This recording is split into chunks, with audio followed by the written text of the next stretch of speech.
कृतेन आत्मना रतिम वित्तम इच्छा। मैं ऐसे पुरुषों से धन चाहती हूँ और सुख चाहती हूँ, धिक्कार है मुझको। तो इस पर प्रश्न किया जाए कि अरे क्या हो गया कि क्यों इनको इतना तुच्छ कहने लगी, क्या कमी है पुरुषों के शरीर में। तब बता रहे हैं कि अरे इतनी जुगुप्सा का विषय यह देह है कि यहाँ कहने में भी काय हो रहा है। इस तरह की बात बोल रही है, जैसे कोई पूछ नहीं रहा है उससे, लेकिन उसके मन में ही इस प्रकार के वितर्क उठ रहे हैं। तो वो कहती है ये पुरुष का देह है क्या। जदस्थिधिर निर्मित वंश वंश्या स्थूणम त्वचारोम नखैति नद्धम क्षरन्नवद्वार मगार में तत् बीणमूत्र पूर्णम मधुपैति कन्या। यह पुरुषों का शरीर क्या है। जद अस्थिधिर निर्मित वंश वंश्य स्थूण, इसमें जो खंभा लगा है, स्थूणम खंभा को कहते हैं। कोई घर बनता है तो उसमें खंभा पहले लगाया जाता है, खंभा स्थूण। तो इसमें जो खंभा लगा है वह, और जो बांस लगा है वो, बांस मूल बांस को, जो मेरुदंड है यह बांस है, और वंश कहते हैं उस बांस से निकले हुए छोटे छोटे बांस। क्या कहते हैं घर को, कनखी नहीं, वो ये कनखी नहीं, काट करके अलग जोड़ा हुआ बांस। जैसे घर छाते हैं तो पहले खंभा डालते हैं, मथेला, और उसके बाद उस पर मथेला रखते हैं, तो उसके बाद फिर दोनों तरफ लटकाते हैं बांस, जो भी हो। तो ये स्थूल खंभा और मूल बांस और छोटे छोटे बांस, तिरछे बांस, ये किस चीज से बने हैं। अस्थि भी, हड्डियों का खंभा है, हड्डी का बांस है, और हड्डी का छाजन, कारण क्या कहते हैं इसका जो भी है, इसमें हाड़ के अलावा कोई लकड़ी कोई नहीं लगी है ना। कहीं है सीमेंट का कुछ बना हुआ इसमें पक्का, और न कोई सखुआ की लकड़ी है, केवल हाड़ है। घर जिस पर खड़ा होता है, छप्पर बनता है, चाहे दीवार भी, पहले दीवार भी लकड़ी की बनती थी, उसको मिट्टी से लेवर दिया जाता, लेप दिया जाता। अब तो लकड़ी की कमी हो गई, इसलिए सब चलने लगा इस प्रकार का। तो यह अगर एक अगार है, अगारम, अगार का अर्थ है घर, और अगार का अर्थ होता है गोदाम। अगार, जैसे राजस्थान की बसों पर लिखा रहता है भरतपुर आगार, अगार, जयपुर अगार तो अगार का अर्थ है गोदाम, जहां पर सब चीज जमा होता है, मुख्य अड्डा। तो यह शरीर क्या है, अगारन, एक अगार है। अच्छा, अगार बना कैसे है, तो हड्डियों के ही बांस बांस और खंभे इसमें लगे हुए, अस्थि भी। आप अपने नख से सीख तक देखिए, शरीर किस पर खड़ा है, हाड़ पर खड़ा है। ये मढ़ा गया चमड़ा से मांस इसे दिखाई नहीं पड़ रहा है, लेकिन हाड़ पर ही खड़ा है, इसमें तो कोई संदेह नहीं है, तो प्रकट विषय है। अच्छा, और लेप मिट्टी के बदले क्या है इसमें, मांस। तारण करके या छाजन करके और मिट्टी से ढका गया है, और चमड़ा से और केश से और नख से मढ़ दिया गया है। तीन चीज से मढ़ा गया है शरीर, त्वचा और रोम नख है, पिनद्धम आवृतम मढ़ा गया, पिनद्ध माने मढ़ा गया। कहीं कहीं केश है और चमड़ा सब जगह, कहीं कहीं नख है, यही मढ़ा गया है, मढ़ दिया गया है। इसीलिए तो इज्जत बची हुई है वास्तव में। चमड़ा हटा दिया जाए तो बाप रे बाप, इसको देख करके छड़ा जाएंगे लोग। ऐसा थोड़ा सा चमड़ा कहीं खुल जाता है तो हजारों मक्खियां आ करके भनभनाती रहती है। थोड़ा सा चमड़ा लीक होता है, कट जाता है, घाव हो जाता है, और कहीं पूरा उतार दिया जाए तब कितनी मक्खियां जुटेंगी बताइए। उठाया कि बीगे लायक हो देखिए सबके शरीर की यही दशा है। तो हाड़ है, मांस है, और चमड़ा, नख और बाल, केस है। अच्छा, भीतर क्या है? ये तो घर है ना। घर के भीतर माल क्या है? बीड़मूत्र पूर्ण, केवल मूत्र और मल विष्ठा से भरपूर ये गोदाम है। और किसी किसी का तो बढ़िया से वो बाहर भी नहीं होता है, कब्ज हो जाता है वो भी टाइम से निकलना कठिन होता है। इस तरह से भरा हुआ है मल मूत्र, कफ, नकटी, पोटा, सब यही भरा हुआ है इस शरीर। क्षरण नवद्वार अगार में तो बीड़मूत्र पूर्ण मधुपैति काम में। अब जब ज्ञान हुआ है तो पिंगला कह रहे कि शरीर में क्या है, वो भरा हुआ है मल और मूत्र। तो शरीर में 9 द्वार है, 9 द्वार में लिखा है, 9 द्वार, 9 गेट है। और 9 द्वार से अब तक जब से जन्म हुआ है तब से कौन माल निकला? किसी द्वार से सोना चुनका चाउर निकला है कभी? जैसे मान लीजिए ये 5 द्वार तो सामने है पूरब दिशा में, 2 आंख, 2 नाक और 1 मुंह, और 2 साइड में है और 2 नीचे है। 9 द्वार। 9 द्वार से क्या क्या निकला है? जो है घर में वही तो निकलेगा, है ना? तो पश्चिम द्वार से तो मल मूत्र निकलता ही है। पूर्व द्वार से आंख में कीचड़, सवेरे आप जगिए रात भर सो करके तो इसमें यही कपूर निकलेगा, कीचड़ निकलता है। और नाक से पोटा और सूख जाता है तो नकटी, तो सूखा हुआ नेता नकटी है वास्तव। लड़कों का तो साफ दिखाई पड़ता है, बहता रहता है और मुंह से लार, कफ, यही निकला ना आज तक। या कभी कभी उल्टी होती है तो और भी भत्स निकलता है। तो 5 द्वार से ऐसे निकलता है, 2 द्वार से विष्ठा और मूत्र निकलता है, और खोट कान से। वैद्य लोग आते हैं तो इसमें से कभी कोई रत्न नहीं निकाले, खोट निकालते। खोट माने मल जम जाता है। तो इस आगार में, इस घर में मल भरा पड़ा है, यही निकलता। ऐसे जहाँ तक कफ की बात है, कफ है और नकटी, पोटा, ये सब कम है। विष्ठा और मूत्र बहुत ज्यादा है, इसलिए बीड़मूत्र पूर्ण ऐसा कहा गया। बीट मतलब विष्ठा और मूत्र मतलब मूत्र से पूरा भरा हुआ है, निकलते ही रहते हैं। और इसी का नाम दे दिया जाता है राजा, प्रिय। ये वो आदमी आलिंगन करना चाहता है, चूमना चाहता है, गले से गले लगता है। एक मल मूत्र का बोरा दूसरे बोरे से मिलता है, वाह वाह, गीत गाया जाता है। इस तरह का शरीर। वास्तव में ये कोई ऐसी बात नहीं कि आलोचना के लिए कही जा रही है किसी की, बिल्कुल जो फैक्ट है वो बात कही जा रही है। लेकिन भगवान श्री कृष्ण का जो देह ऐसा नहीं है, उनमें एक चीज है, वो है दिव्य शक्ति। उनके शरीर में इस तरह की कोई वस्तु नहीं, दिव्य है। तो ऐसे प्रभु को छोड़ करके मैं इस प्रकार के कुत्सित शरीर वालों को प्रिय मान रही हूं और उनसे सुख चाहती हूँ। जो मल मूत्र का बोरा सुख क्या देगा? इस तरह सारा शरीर दुर्गंध से भरा हुआ है, कुत्सित वस्तुओं से युक्त है। और आश्चर्य है, संसार के सभी लोग इसी शरीर के पीछे मर रहे हैं। जो फोटो खिंचवाते हैं, वीडियो कैमरा बनवाते हैं, देख लीजिए हाड़ का बना हुआ घर, चाम और केस और नख का बना हुआ घर।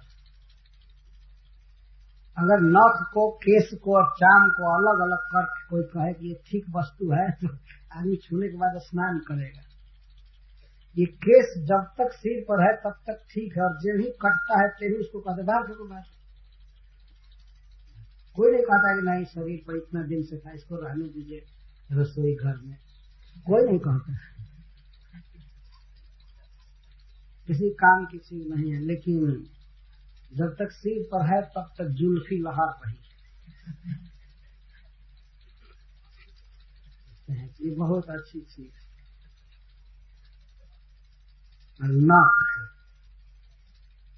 नख भी जब तक हाथ में है, पैर में है, तब तक तो चलो कुछ अच्छा है, लेकिन जब ही काट करके बाहर किया जाता है कुछ सी चीज हो जाती है। चमड़ा, चर्म, त्वचा, तो रोम से, नख से, त्वचा से मढ़ा गया। मढ़ा भी गया है तो बहुत खराब चीज से। कहने का अर्थ ये है पिंगला का, तो भीतर तो मल मूत्र है ही, हाड़ उड़ है ही, लेकिन मढ़ा भी गया है ऐसी खराब चीज से कि ये कोई अगर विचार किया जाए तो कोई शरीर से प्रेम नहीं करेगा। शरीर में जो कुछ है मान लीजिए इसको अलग कर दिया जाए, चाम को उतार करके बर्तन में रख दिया जाए, इसके बाद मांस खौर करके 2-4 बाल्टी में रख दिया जाए और खून इकट्ठा करके भी रख दिया जाए, और इसके बाद आंत और मज्जा कहते हैं जो जोड़ों के बीच में चर्बी रहती है, हड्डी, और मेद कहते हैं जो मांस में चर्बी रहती है, तो चर्बी को भी अलग रख दिया जाए, आंत को भी अलग, दांत को भी अलग, और इसके बाद मल मूत्र जो हो उसको भी 2-4 बाल्टी में रख दिया। केस को काट कर अलग, नख को काट कर अलग, चांद को अलग, और कहा जाए इनका आलिंगन करो, क्योंकि इन्हीं का संघात यह देह है, इनको छुओ, देखो, फोटो लो। कोई स्वीकार करेगा छूना? लेकिन जब ये खड़ा किया गया है और मढ़ दिया गया है और किसी कारण से बोल रहा है, चल रहा है, तो इसको बड़ी प्रियता की दृष्टि से देखते हो। ऐसे अगार से लोग सोचते हैं कि हमको सुख मिलेगा, हमको धन मिलेगा, हमको अरे क्या मिलेगा। यह भ्रम है इस प्रकार का। वास्तव में सुख चाहिए, धन चाहिए, सब कुछ चाहिए तो कृष्ण किसी विग्रह से प्रेम करना चाहिए, वो नित्य है। अच्छा, ये तो मल मूत्र का थैला है ही, हर चांद का बना हुआ है, तो भी नहीं रहेगा, वो भी अनित्य है, मर जाएगा, क्षणभंगुर है। तो अनित्य के पीछे पड़ करके, कुत्सित लोगों के पीछे पड़ करके, और मैं नित्य अपने प्रियतम भगवान कृष्ण को भूल गई हूँ, हाय हाय मुझे बहुत धिक्कार। जो क्षरत नवद्वार मगार में, तो क्षरत शब्द है, वही जो लोक में लोग छेदना कहते हैं, वही संस्कृत शब्द है वास्तव में। क्षरत का अर्थ ये होता है कि अपने आप जो निकलता रहे। जैसे मान लीजिए आदमी जब शौच करने जाता है तो उसको तो शौच कहते हैं, लेकिन जब बिना इच्छा कहीं अपने आप जब टट्टी बाहर होती है तो उसको लोग कहते हैं वो छेद रहा है। तो यहाँ संस्कृत में क्षरत शब्द है। नहीं चाहते हैं, फिर भी नाक से कोटा गिरेगा, कान में खोट निकलेगा, कफ खखार आएगा और मलमूत्र होगा। ऐसा आप गारंटी नहीं दे सकते हैं कि नहीं इतना देर पैक है, अब कोई भी दरवाजे से गंदगी नहीं निकलेगी। कब किससे गंदगी निकल जाएगी कोई ठीक नहीं। क्षरण नवद्वार, अच्छा चलो एक द्वार हो तो ठीक से किया जा सकता, 9 दरवाजे हो, 9 द्वार से मल निकलता रहता है, कोई रुकावट नहीं। क्या इस शरीर को कोई प्रिय समझेगा और सुख की सामग्री समझेगा? वास्तव में जब तक अविवेक है, जब तक अज्ञान है, तभी तक आदमी शरीर से इतना प्रेम कर रहा है, अपना शरीर हो चाहे दूसरे का। इतनी घृणित वस्तुओं का जमाया हुआ शरीर है, बल्कि उसे जमीन पुआल बहुत अच्छा है। ये काठ मृदंग ये सब पवित्र है, सबसे अपवित्र यह देह है। इसलिए श्रीपाद शंकराचार्य ने एक प्रश्नावली लिखा है, तो उसमें पूछते हैं, वो सरल प्रश्न की यहाँ उत्तर दिया, तो उन्होंने लिखा कह नरक, नरक क्या है? तो कहते हैं स्वदेह, अपना देह ही नरक है। जीव इस समय नरक में रह रहा है, इतना यह अधम शरीर है, और मैं ऐसे शरीर से सट करके या रति करके सुखी होना चाहती हूँ, धिक्कार है मुझे। तो उस पर भी एक और धिक्कार कर रही है कि मेरे समान यदि कोई दूसरी स्त्री होती किसी दूसरे नगर का, दूसरे गांव का, तो चलो कोई उतने सुख की बात नहीं थी। लेकिन मैं भगवान के भक्तों के नगर में हूँ, राजा जनक जी के नगर में हूँ, जहाँ सभी लोग ज्ञानी हैं, भगवान कृष्ण के भक्त हैं सब लोग, और उस नगर में होकर भी मेरा ये दुर्भाग्य, मैं किसी वैष्णव का संग नहीं कर रही हूँ, उनकी चरण धूलि नहीं ले रही हूँ, उनके साथ भगवान का जप नहीं कर रही हूँ, और इन पुरुषों के पीछे हूँ। तो यहाँ पर मेरी ये हालत है। विदेहा नाम पुरे यस्मिन अहमे कैव मूढ़धि या अन्यम इच्छन्त सत्यस्मात् आत्मदा काममच्युतात्। तो श्रीधर स्वामी जी लिखते हैं इसमें, सत्संगतौ सत्याम अपि अहो मम मोह, हमको सत्संगति सुलभ है, भक्तों का संग इस नगर में है, विदेह नगर में। लेकिन हाय मेरा दुर्भाग्य, देखो जहाँ कथा चलती है, जहाँ कीर्तन चलता है, भगवान की भक्ति होती है, वहां पर मेरी ये दुर्गति। और दुख की बात, विदेहा नाम पूरे ही अस्मिन अहम कैव मूढ़धि, इन विदेहों के नगर में, देह से जो परे हैं, जो भी जनक हुए उनको विदेह कहते हैं, तो ये विदेहों का नगर है। और महाराज विदेह के, जनक जी के जितने भी जन हैं, प्रजा हैं, वे सभी शरीर से ऊपर उठे हुए हैं, शरीर से परे दिव्य ब्रह्म सुख में रहते हैं। तो इस नगर में एका अहम एवं मूढ़ भी, केवल मैं मूढ़ बुद्धि वाली हूँ इस नगर में, बाकी सब ज्ञानी। ये प्रश्न हो सकता है कि इसके पास और पहले से कौन लोग आते थे? उस नगर से नहीं, तब दूसरे जगह से आते होंगे, ये अर्थ है। क्योंकि स्वयं कह रहे कि विदेहों के नगर में सभी लोग ज्ञानी हैं, भक्त हैं, और भगवान की भक्ति का सुख ले रहे हैं। इस ऐसे भक्तों के नगर में केवल मैं एक मूर्खा, मैं मूढ़ हूं, या जो आत्मदात अच्युतात् अन्यम इच्छन्ति असत्यस्मात्, जो मैं भगवान कृष्ण को छोड़कर, जो कि भजन करने वालों को आत्मदान कर देते हैं, अपने को भी दे देते हैं, सब कुछ देते हैं, ऐसे अच्युत को, कृष्ण को छोड़ करके, और मैं असत्य विनाशी लोगों की इच्छा कर रही हूं और उनसे कुछ चाह रही हूं, जो 2 दिन के खिलौने हैं, काल के गाल में हैं, स्वयं भी मरने वाले हैं, मर रहे हैं, रोगों में हैं, मैं उनसे सुख चाहती हूँ और अच्युत को छोड़ दी हूँ। बाकी सब लोग अच्युत के भक्त हैं, कृष्ण के भक्त हैं इस नगर में, मैं ही मूढ़ हूँ। तो उस स्थान के लिए वास्तव में इस शोक की बात है। जैसे मैं रात में कहा था कि किसी गांव में कीर्तन होता है, भागवत होता है, भगवान की आरती होती है, तो उस गांव में रह करके भी कोई आदमी भगवान कृष्ण से प्रेम न करे तो और हतभाग्य, उसका भाग्य और छूटा हुआ। वो सोचने लायक है आदमी, एक दृष्टि से तो भाग्यशाली है कि चलो भाई ऐसे गांव में जन्म हुआ जहां भगवान का नाम सुनने को मिलता है, कथा होती है। लेकिन दूसरी दृष्टि से वो हतभाग्य है, क्योंकि जितनी सुविधा उसको प्राप्त है उससे वो लाभ नहीं ले रहा। तो पिंगला कह रहे कि विदेहों के इस नगर में, विदेहा नाम अस्मिन पूरे अहम कैव मूढ़ में, यह चित्त को छोड़ करके मैं दूसरे की सेवा करती और उसे सुख चाहती। क्या विशेषता है भगवान की और किस तरह से वो निर्णय कर रही है अपना, यह आगे बात है।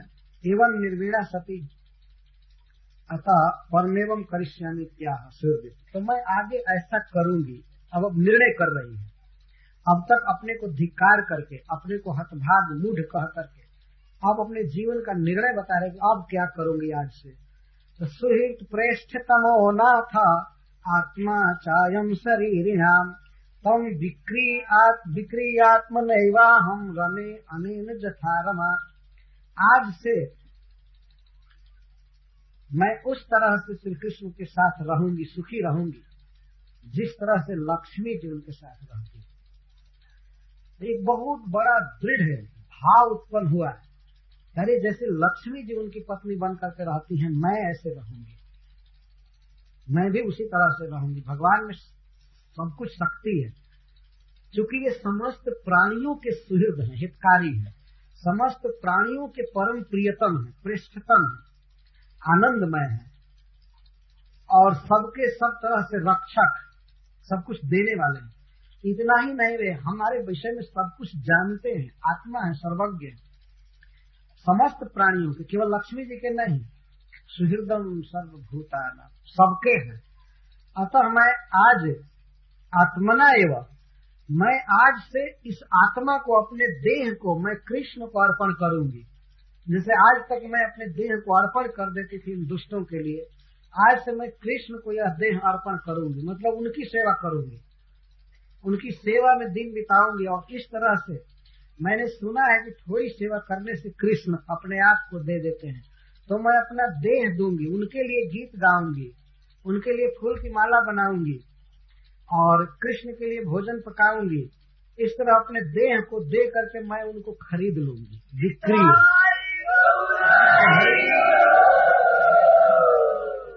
तो विक्रिय, मैं इस तरह से कृष्ण को खरीद करके और उनके साथ रमण करूंगी, रहूंगी, जैसे रमा जी रहती है, जैसे लक्ष्मी। और वास्तव में कोई भी जीव इस तरह का निर्णय करे तो भगवान उसके लिए उसी तरह से सुलभ है जैसे रमा के लिए सुलभ। ये केवल अपनी ओर से कमी है, यह निर्णय है, निर्वेद के बाद दृढ़ निर्णय अपने जीवन में कि अब मैं प्रियतम कृष्ण से प्रेम करूंगी। वही हमारे गुरु हैं, वही हमारे परम प्रियतम हैं, हमारे हितैषी हैं, हमारे सब कुछ हैं, तो उनके साथ उस संबंध में रहूंगी जैसे रमा जी उनके साथ रहती। मतलब बिल्कुल अभेद, कोई दुराव नहीं। और जब सुख ही पाना है तो भगवान से सुख पाऊंगी। कोई भी स्त्री चाहे तो भगवान को अपना पति मान सकती है, और भगवान सब तरह की इच्छा पूरी करते हैं। अभी वृंदावन में प्रवचन चल रहा था हिंदी में, पंचम स्कंद से, तो लक्ष्मी जी का प्रवचन आया था। लक्ष्मी जी ने वहां कहा है कि कोई भी पति नहीं है वास्तविक संसार में। पाति इति पति, जो रक्षा करता है उसको पति कहते हैं। लेकिन पति स्वयं ही काल कर्म से अपनी रक्षा नहीं कर सकते हैं तो पत्नी की क्या करेंगे। वास्तव में पति हैं भगवान, विष्णु पति। तो जैसे लक्ष्मी उनके साथ रहती हैं, उनकी सेवा करती हैं और सुखी रहती हैं, वैसे मैं इनके साथ रहूंगी और इनको खरीद लूंगी, बिक्री। अपने देह को दे करके खरीद लूंगी, मतलब वो प्रेम से बस में हो जाते हैं। जब उनकी सेवा करूंगी तो हमारे बस में हो जाएंगे और उनके साथ रहूंगी। बहुत सुंदर निर्णय है। जब हम भगवान की भक्ति करने चलते हैं तो भगवान के साथ अपने संबंध को स्थापित करना चाहिए। तो पिंगला एक स्त्री होने के कारण अपना आदर्श लक्ष्मी जी को मान रही है। स्वाभाविक हृदय में भाव उठता है भगवान के प्रति। कोई पुरुष होता, कोई लड़का होता तो भगवान को सख्य भाव से भजने की सोचता है, मैं उनको सखा बनाऊंगा, उनके साथ खेलूंगा। और कोई संसारिक दुखों से दग्ध व्यक्ति है, वह भगवान की शरण में होता है कि मैं उनको स्वामी बनाऊंगा, अपना रक्षक मानूंगा, वे ईश्वर हैं, भगवान हैं। तो स्वाभाविक है कि स्त्री हृदय होने के कारण वह रमा को अपना आदर्श मान रही है कि जैसे वो विष्णु के साथ जुड़ी हुई है, सुखी है, वैसे मैं सुखी होऊंगी। और फिर अन्यस्य असिद्ध्यत्वं दर्शयति, और भगवान विष्णु के अलावा अन्य जो भी है, ब्रह्मा, शिव आदि देवता और मनुष्य भी, मनुष्यों को कह रही है और देवता भी, कोई भी सेवन करने लायक नहीं है, कोई भी संबंध स्थापित करने लायक नहीं है। केवल भगवान कृष्ण विष्णु ही संबंध करने लायक है। तो कहते कियत् प्रियं ते व्यभजन कामा ये कामदा न रहा आद्यंतवंतो भार्याया देवा वा काल विद्रुतः। ये कामदा न रहा, जो किसी स्त्री की कामना पूरी करते हैं थोड़ी सी, ये मनुष्य कहाँ तक प्रिय करेंगे स्त्री का, क्या प्रिय कर सकते हैं। कियत् प्रियं ते व्यभजन काम, क्या दे सकते हैं। आद्यंतवंत, खुद ही उनका जन्म हुआ है और उनका अंत हो जाएगा। वे जन्म और मरण से युक्त हैं और उसमें भी रोग लगे हुए हैं, उसमें भी अनेक अभाव है, तो क्या स्त्री की इच्छा को पूरी कर सकते हैं? और मनुष्यों की तो बात छोड़ दीजिए, देवा वा देवता ही हो तो क्या पूरा करेंगे? क्या ब्रह्मा शिव इंद्र आदि से लेकर के और भी जो देवता हैं छोटे छोटे, क्या पूरा करेंगे? तो काल विद्रुता, सभी काल के द्वारा विद्रुत हो जाते हैं, नष्ट हो जाते हैं। एक दिन काल सबके पद को खत्म करता है, विश्व में प्रलय हो जाता है। तो देवता क्या प्रिय करेंगे किसी का? लोग इस संसार में देवताओं की बहुत खुशामदी करते हैं, देवताओं का भजन करते हैं, लेकिन भगवान का नाम नहीं लेते हैं। तो देवता क्या प्रिय करेंगे? तो खुद ही काल के बस में है। जो काल के बस में है, जन्मने मरने वाला है, वो क्या दूसरे का प्रिय करेगा? जो जन्म मरण से मुक्त है और संसार का वास्तविक मालिक है, जो जिसके हाथ में सब धन है, सुख है, वह सुख दे सकता है। ये लोग क्या देंगे? कियत, कियत का अर्थ कितना, क्या देंगे? स्त्री को रोग से नहीं बचा सकते हैं, क्या करेंगे? अगर मान लीजिए स्त्री रुग्ण हो जाए तब दूसरे डॉक्टर की शरण लेनी पड़ती है। और कभी कभी ऐसा देखा जाता है, कई डॉक्टर लग करके भी स्त्री को नहीं बचा पाते हैं और मर जाती है। एक जीव को बहुत बहुत जरूरत है वास्तव में, उसकी बहुत सी लालसाएं हैं, उन लालसाओं को, इच्छाओं को केवल भगवान पूरा करने में समर्थ है और कोई नहीं कर सकता है, देवता होता है मनुष्य। तो नूनम में भगवान प्रीतो विष्णु के नापि कर्मणा निर्वेदो यम दुराशाया जन्मे जाता सुखावह। फिर वह पिंगला कह रही है, अपने भाग्य का अभिनंदन कर रही है। ओहो, मेरा कितना अहो भाग्य है कि इस प्रकार से इस सत्य को झलका देने वाला वैराग्य मेरे भीतर उत्पन्न हुआ। मेरा अहो भाग्य है और निश्चित ही मैं अनुमान करती हूँ कि इस तरह का सौभाग्य उसी व्यक्ति को मिलता है जिस पर भगवान विष्णु प्रसन्न होते हैं। इस तरह का उज्जवल कॉन्शियसनेस ज्ञान मुझे मिला हुआ है।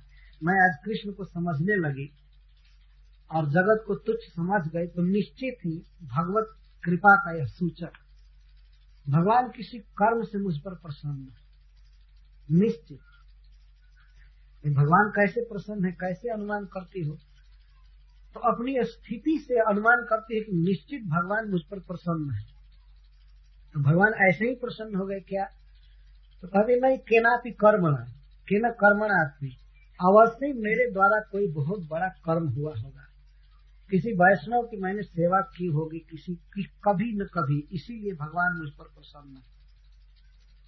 कोई सत्संग किया होगा। केनापि कर्मणा तो तत्काल ही, तो आज ही का कर्म है। जो भगवान दत्तात्रेय की सेवा उसने किया, पानी दिया, कुछ खाने को दिया और जगह बहार दिया, बैठने को कहा, तो यही कर्म था, भगवत सेवा हो गई थी उसके द्वारा। अथवा किसी जन्म में वैष्णव की सेवा की होगी। केनापि कर्मणा, जिसको समझ नहीं पा रही है, इस जन्म में तो कुछ की नहीं है, ऐसा वो सोच रही है, इस जन्म में तो मैंने कुछ किया नहीं है, लेकिन किसी न किसी जन्म में मैंने कुछ दान दिया होगा, मैं वैष्णव की सेवा की होगी और यज्ञ किया होगा, दीन दुखी प्राणियों के लिए मैंने कुआं खनवाया होगा या वृक्ष लगवाया होगा, हवन किया होगा, कुछ न कुछ उपकार किया होगा, इसलिए भगवान मुझ पर प्रसन्न है।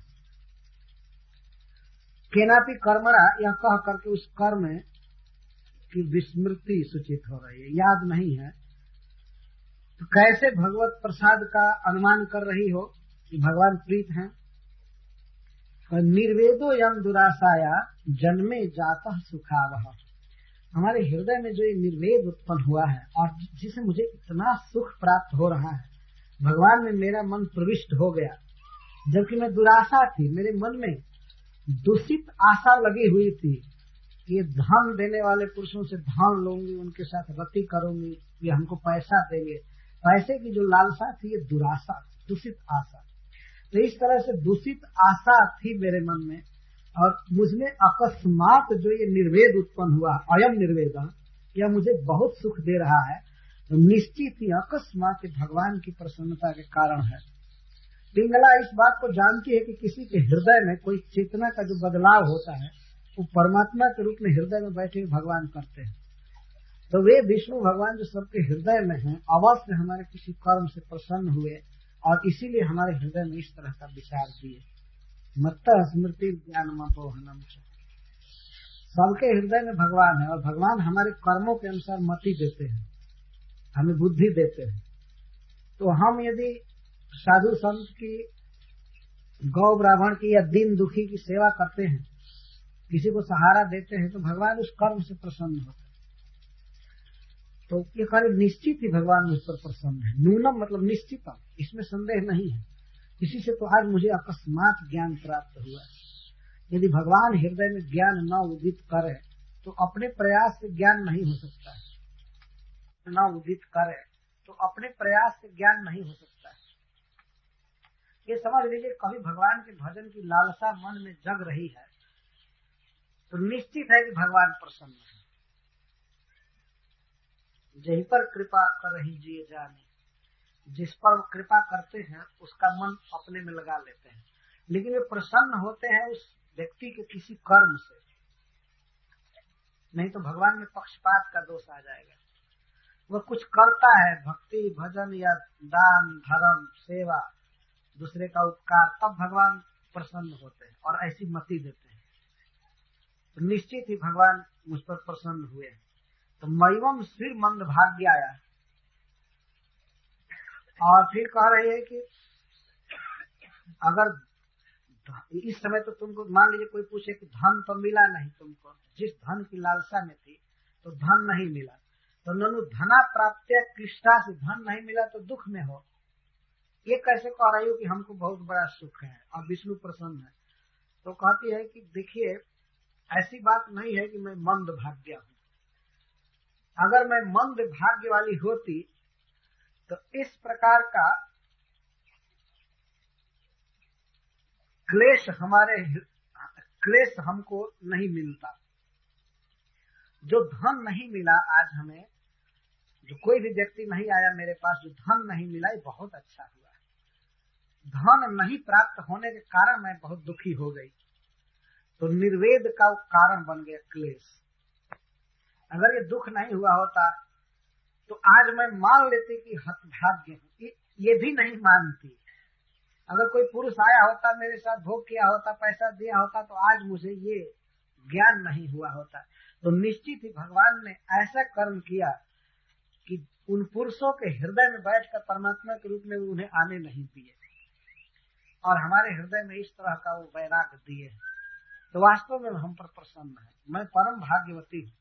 अगर मैं भाग्यहीना होती तो ये क्लेश नहीं होते। एवं क्लेशा माँ एवं, इस प्रकार का क्लेश मुझे नहीं होता, और क्लेश नहीं होता तो निर्वेद नहीं होता। अतः जो निर्वेद हुआ है, मुझे वैराग्य हुआ है, इससे अनुमान है कि भगवान ये सब क्लेश की व्यवस्था की। क्लेश नहीं है, यही सबसे बड़ा सुख है। जिससे बुद्धि भगवान में लग जाए वह क्लेश नहीं है। जेना निबंधम निर्हित्या पुरुषा सममित मिच्छति, जिस निर्वेद के कारण पुरुष से, ये जीव मनुष्य अनुबंध को छोड़ करके देह के साथ जो ममता है, देह के कारण जो ममता है, धन में, पुत्र परिवार आदि में, इसको छोड़ करके और भगवान में मन लगाता है। समम का अर्थ भगवान निष्ठा।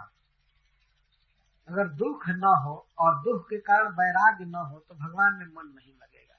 बहुत अच्छा हुआ है, बहुत अच्छा हुआ कि भगवान हमारे सामने आज ऐसी स्थिति दी है।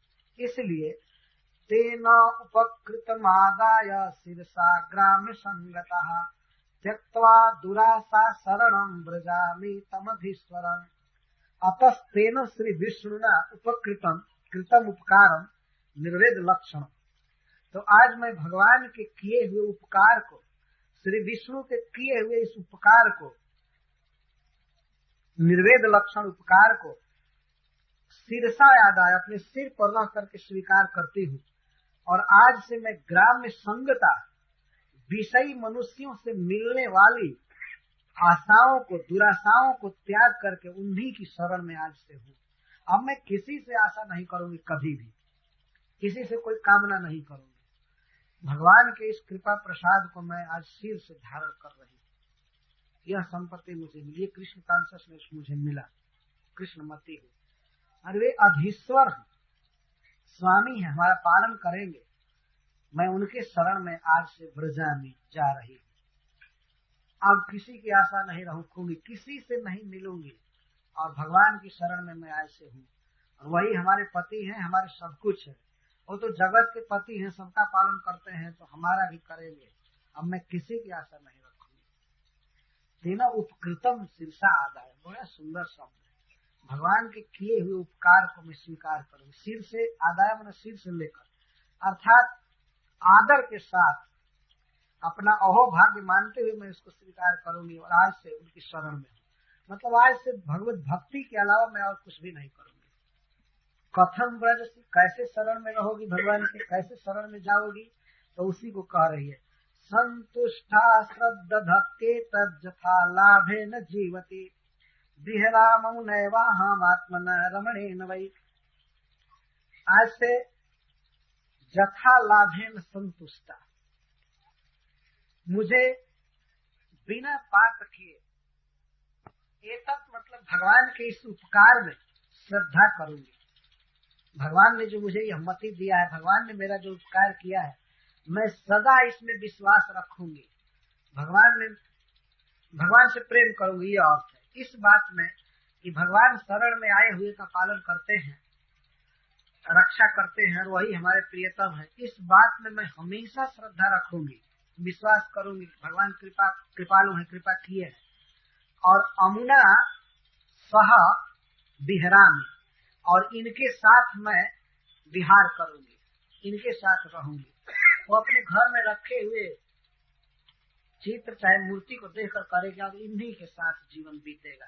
और जथा लाभे न जीवती, संतुष्ट जो कुछ मिल जाएगा उसी से जीवन धारण करूंगी। किसी तरह खाने को तो मिल ही जाएगा, कहीं न कहीं से कोई भी ला देगा। लोग एक सुनेंगे कि विष्णु का भक्त हो गई, तब भी कुछ न कुछ ला करके देंगे, और जो भी मिल जाएगा उसी से जीऊंगी। न किसी से मांगने जाऊंगी और न तो इच्छा करूंगी, केवल भगवान का भजन करूंगी। हरे कृष्णा कृष्णा कृष्णा हरे हरे, हरे राम राम। और अमुना अहम विहरामि, इसके साथ मैं विहार करूंगी। किसके साथ? आत्मना रमणेन वै, जो परम प्रिय हैं, प्रियतम हैं और परम सुख देने वाले हैं, इन्हीं के साथ मैं भ्रमण करूंगी, इनके साथ रहूंगी, मतलब इनकी प्रिया बनकर रहूंगी। अब स्वप्न में भी दूसरे का चिंतन नहीं करूंगी।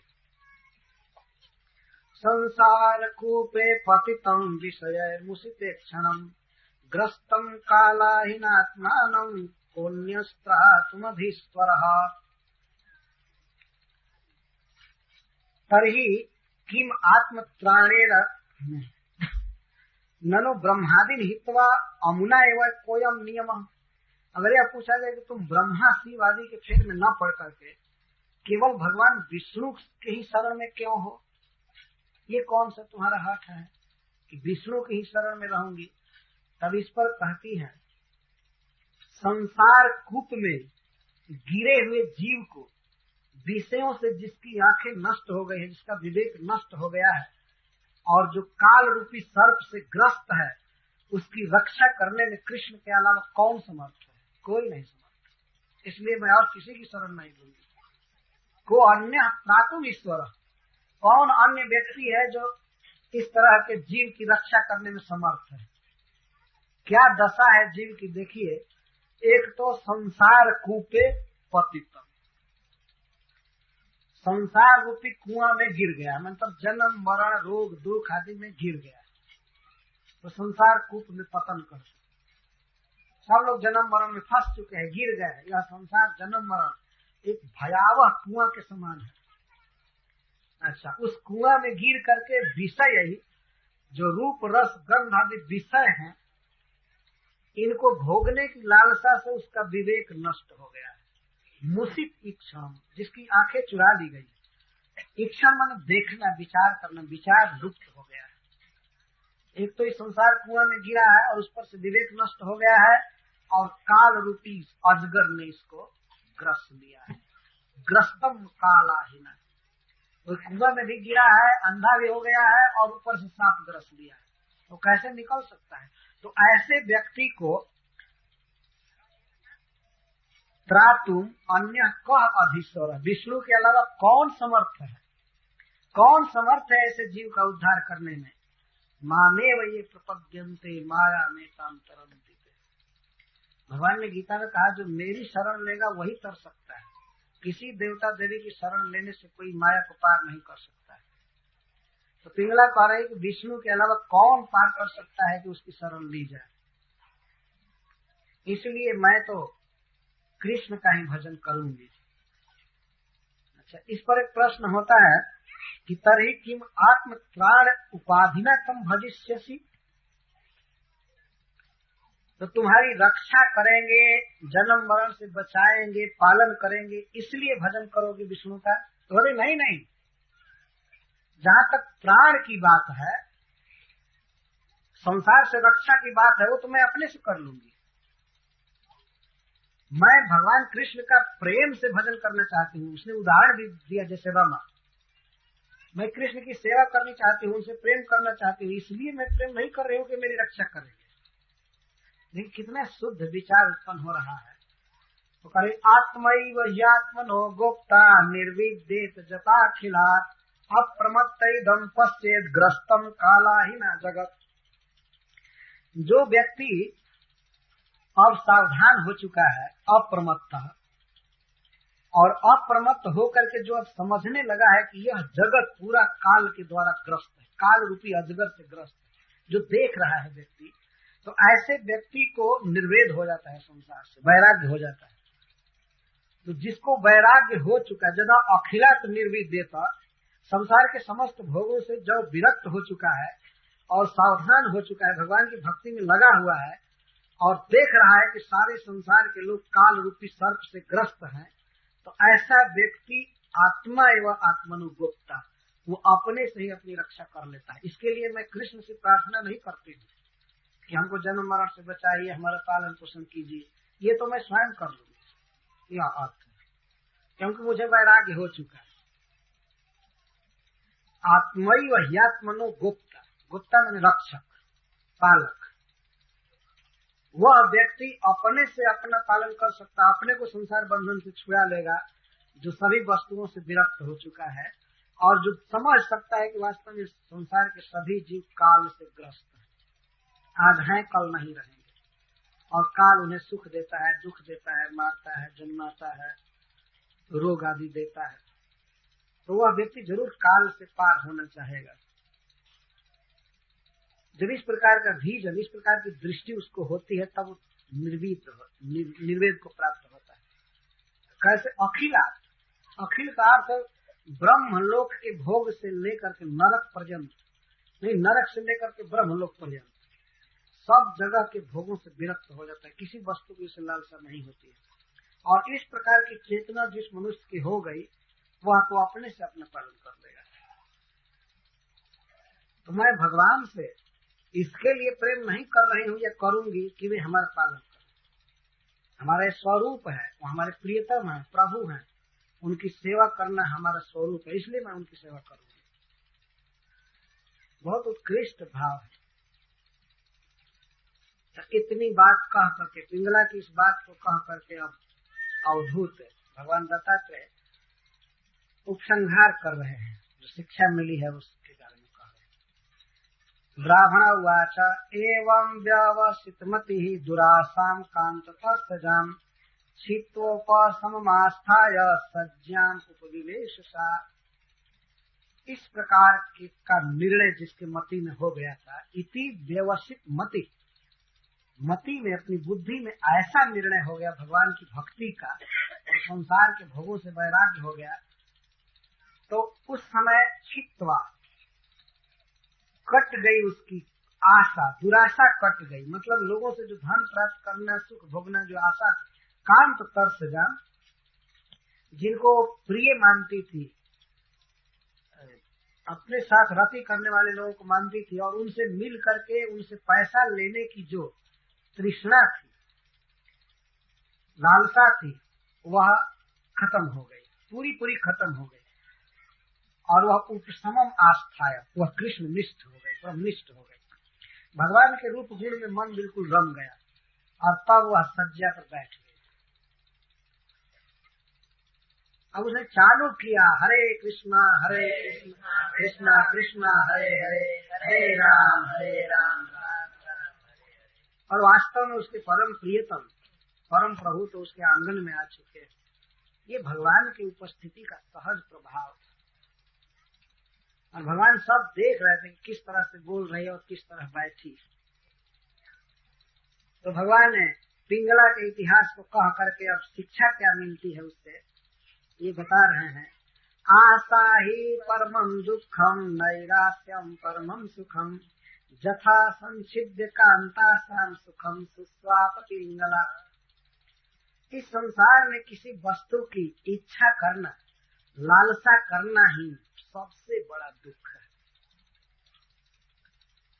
और किसी चीज की इच्छा न करना ही सबसे बड़ा सुख है। ये पिंगला से सीखी गई बात। जब वह इच्छा कर रही थी पुरुषों से मिलने की और उनसे धन की, तो उस समय उस पर भारी दुख था, नींद हराम हो गई थी। तो बाप रे बाप घर से बाहर आना जाना पैसे के लोभ से, वो कितना बड़ा दुख था, चिंता थी। जब तक आशा रखी तब तक बहुत बड़ा दुख था और जब कोई लालसा नहीं रही, भगवान की भक्ति में निमग्न हो गई तो परमम सुख हो गया। जथा दोनों उदाहरण में है। जथा संचिद्य कांतासान सुखम सुस्वाप पिंगला। जैसे कांत की आशा छोड़ करके कामी पुरुषों से मिलने और उनसे धन प्राप्त करने की आशा को जब तक वो रखी थी तब तक दुखनी थी, और जब ही छोड़ी तब ही सुखम सुस्वाप पिंगला, पिंगला सुख से सो गई। यहाँ सो गई का मतलब यह अर्थ नहीं है कि अब लेट गई, जैसे कहते हैं व्यास भरोसे कुंवरी की सोवत पांव पसार, तो उसका मतलब ये नहीं है कि अब लिखा सो रहे। यहाँ सोने का अर्थ करते हैं जीव गोस्वामी जी कि भगवान के आश्रय में हो करके निश्चिंत हो गए। ऐसा नहीं है कि अब जा करके सो गई। जब भक्ति उत्पन्न होती है तो अब व्यक्ति सोता नहीं है, उसी दिन तो जगता है। हरे कृष्णा कृष्णा कृष्णा हरे हरे, हरे राम राम राम हरे हरे। इस संसार में किसी भी व्यक्ति से किसी भी वस्तु की इच्छा नहीं करनी चाहिए, आशा नहीं रखनी चाहिए, नहीं तो बहुत दुख होगा। भगवान की भक्ति में पूर्ण रहना यही सबसे बड़ा सुख है। यह हमने पिंगला से सीखा है। हरे कृष्णा जय श्री कृष्ण पाद की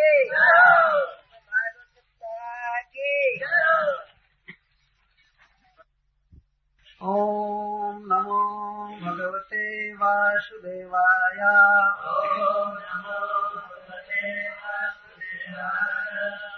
ओम नमो भगवते वासुदेवाय।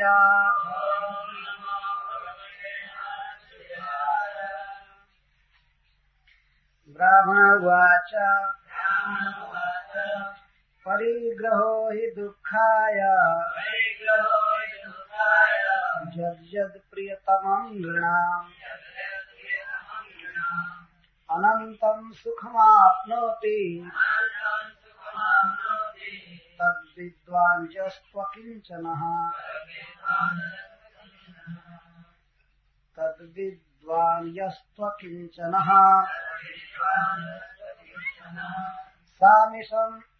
सामिषं कुररं जघ्नुः बलिनो ये निरामिषः।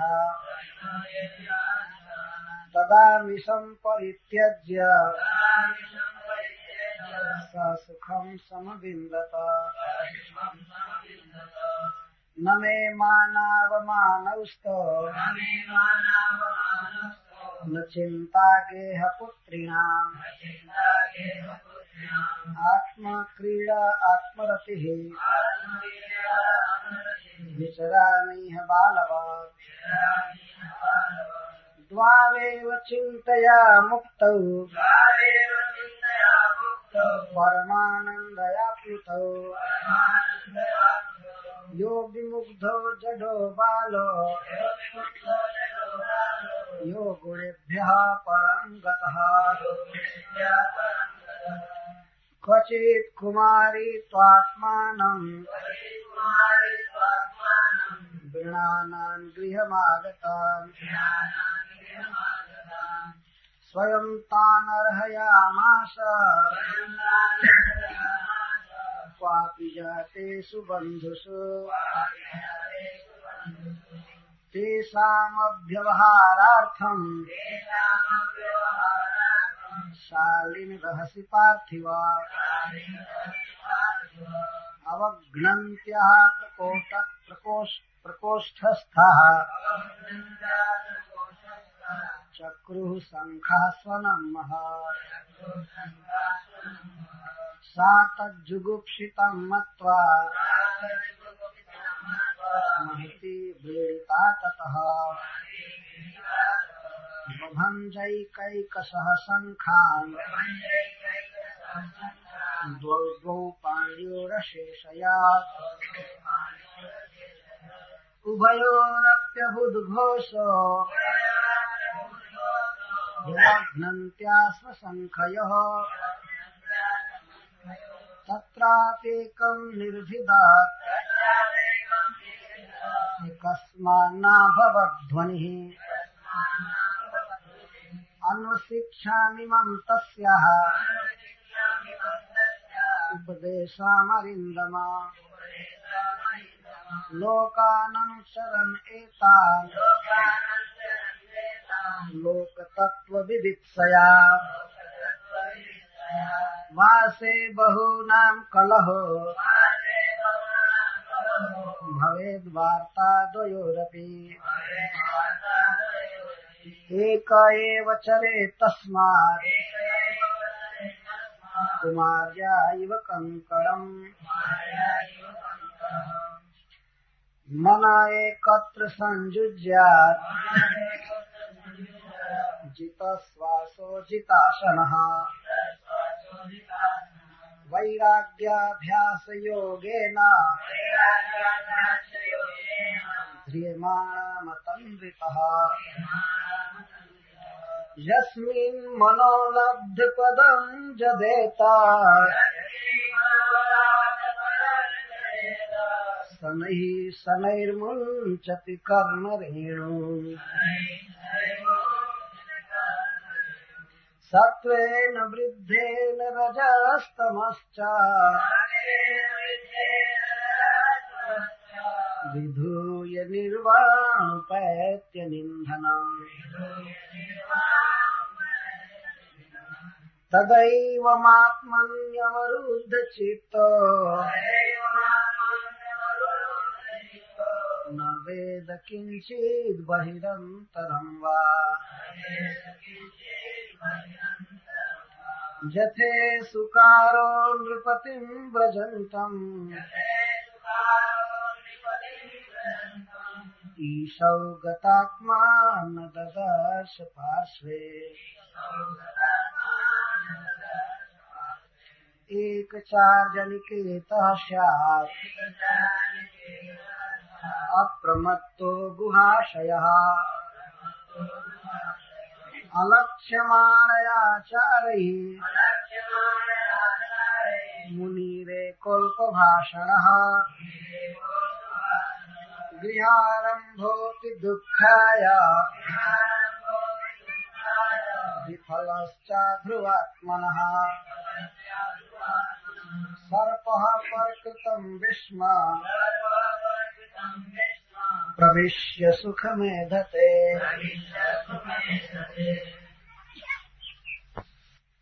ब्राह्मणवाच ब्राह्मण ने कहा, भगवान दत्तात्रेय जी ने कहा, परिग्रह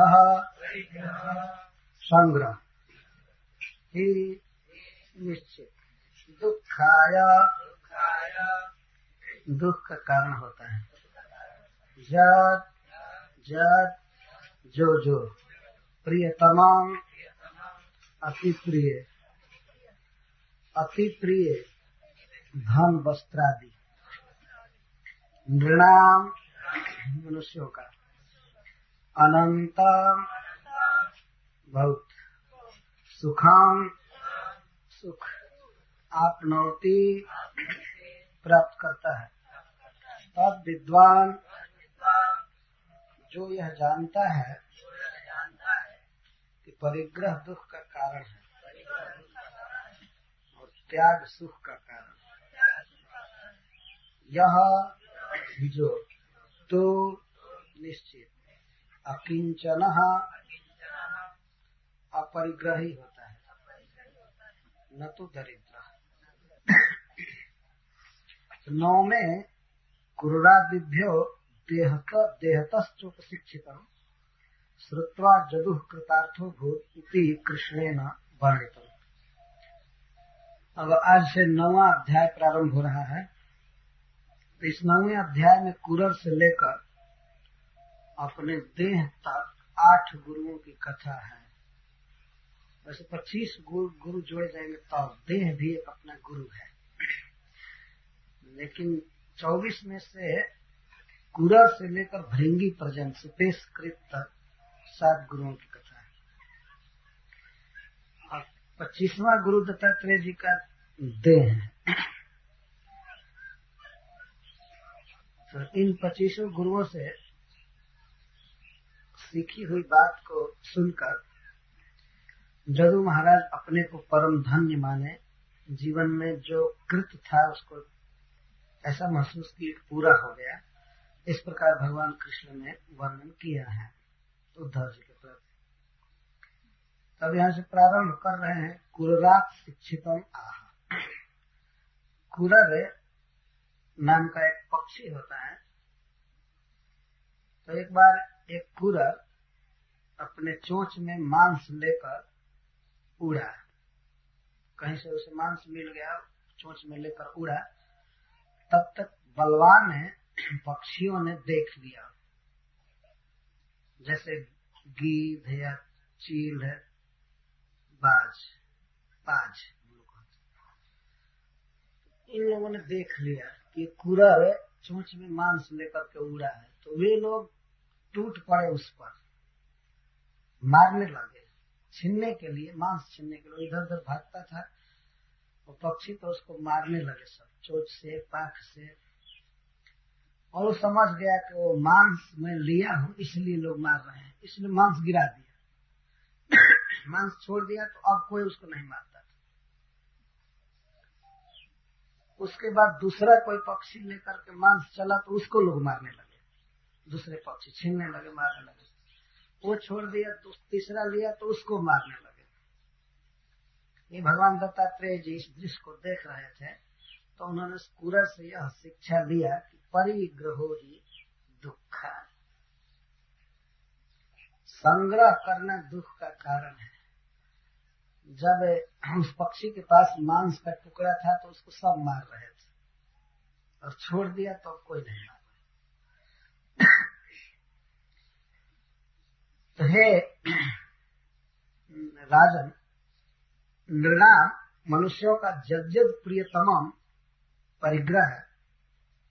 इस संसार में उसे जो जो वस्तु प्रिय लगती है, और यदि प्रिय लगने वाली वस्तुओं का, धन का, वस्त्र का और भी वस्तुओं का संग्रह करता है, तो वह संग्रह उसके दुख का कारण होता है। सुख का कारण कभी नहीं हो सकता ही निश्चित है, यही विद्वानों का मत है। और तब विद्वान इस बात को जो जानता है कि संग्रह दुख का कारण है और त्याग सुख का कारण है, तो ऐसा अकिंचन व्यक्ति जो वास्तव में दरिद्र नहीं है, परंतु जानबूझ करके सुख प्राप्ति के लिए छोड़ दिया है वस्तुओं को, तो वह अनंतम सुखम आपनोति है, वह अनंत सुख प्राप्त करता है। संग्रह नहीं करने वाला सदा सुखी रहता है, ये अर्थ है। जज्जद प्रियतमम तस्य तस्य परिग्रह। निर्णाम मनुष्यों का स्वभाव है कि उसे जो जो वस्तु प्रिय लगती है उसका वो संचय करना प्रारंभ करता है, इकट्ठा करता है। हमको अच्छा लग जाना चाहिए, बस उसका वो संग्रह करता है। तो जो वस्तु उसको प्रिय लग रही है तो वह वस्तु अन्य लोगों को भी प्रिय लगती है और उनकी आंख उस वस्तु पर गड़ जाती है, हम लेंगे। तो वस्तु के प्रति तो ललायत होते ही है, लेकिन वस्तु जिसके पास है उसको मार करके लेना चाहते हैं। इसलिए वस्तु का, प्रिय वस्तु का संग्रह घातक, और प्रिय वस्तु का संग्रह घातक नहीं है। जो प्रिय है तो वो दूसरों को भी प्रिय है। एक बार हम लोग कहीं खाने बैठे थे ऋषि में,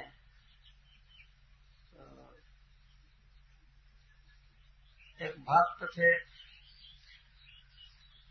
कोई चीज